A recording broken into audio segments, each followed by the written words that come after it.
Welcome back to my channel, Shades of Resilience, Exoticals.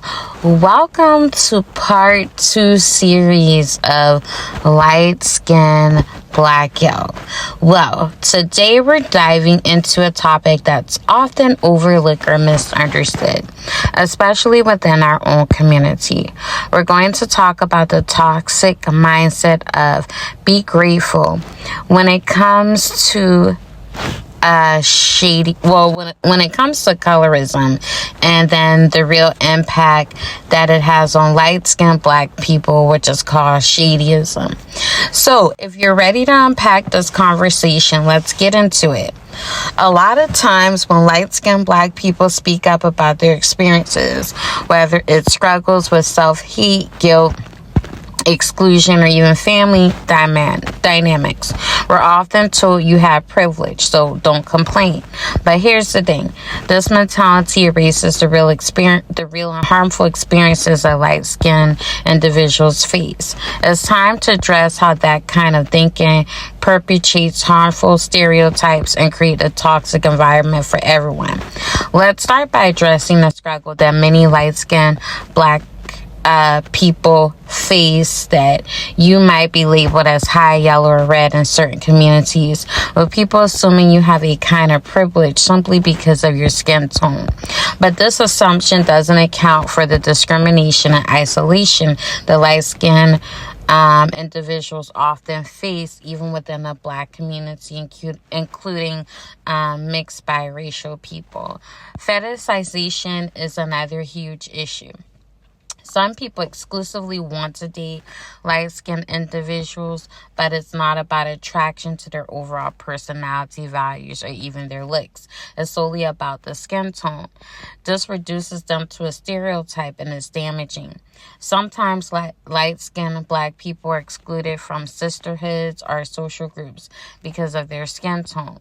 They might be seen as the lightest person in a group of darker skinned women, and this creates tension. People assume that light skinned black women want all the attention, or that they're somehow better than their darker skinned counterpoints.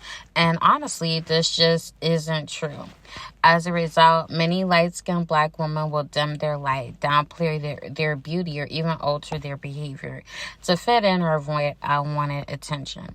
They feel the pressure to not stand out too much, not because they want to, but because they're trying to survive in an environment that exhibits them to shrink. Have you ever noticed that in some black girl groups, the light-skinned women are sometimes treated like a separate group altogether? They're viewed differently, and sometimes even made to feel like they don't belong.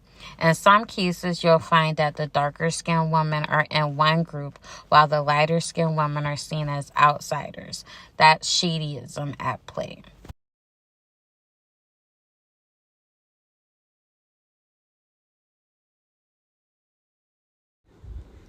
And then there's hair texture discrimination.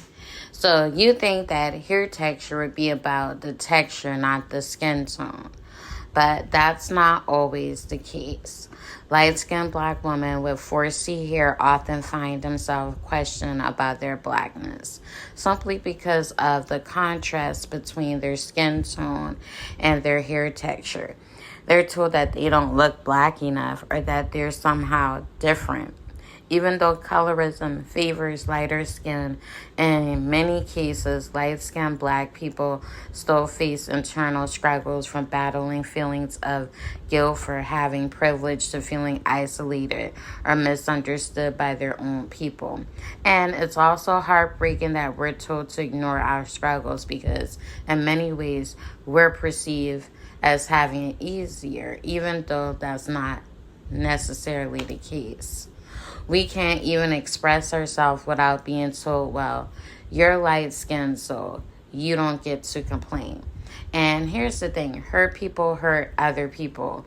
Rather than supporting each other through our traumas, whether they're related to colorism, shadeism, or any other issue, the cycle just continues. People who have been hurt by colorism, or who have internalized these toxic views, continue to perpetuate these harmful mindsets. Instead of reaching out for help, going to therapy, or encouraging healing, we keep the cycle alive. Some light-skinned black people are even afraid to date other light-skinned black people because of the stereotypes about looking too similar or being too close. It's a complicated issue where you're constantly battling the weight of assumptions and preconceived notions about who you are or who you should be. At the end of the day, we need to understand that no matter your skin tone, colorism affects all differently, but it still harms the community. Telling someone to be grateful or dismissing their struggles just because of their skin tone is not the solution. We all have had our own battles to fight, and no one should feel guilty for expressing their pain. So I want to hear from you. Have you ever experienced colorism or shadeism? What struggles have you faced as a light-skinned black person, or even as someone with a different skin tone?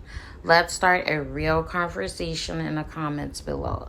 If you like this video, make sure to hit like button, subscribe, and ring the notification bell so you don't miss the next part of this series. I'll see you in the next one. Stay strong and stay proud of who you are.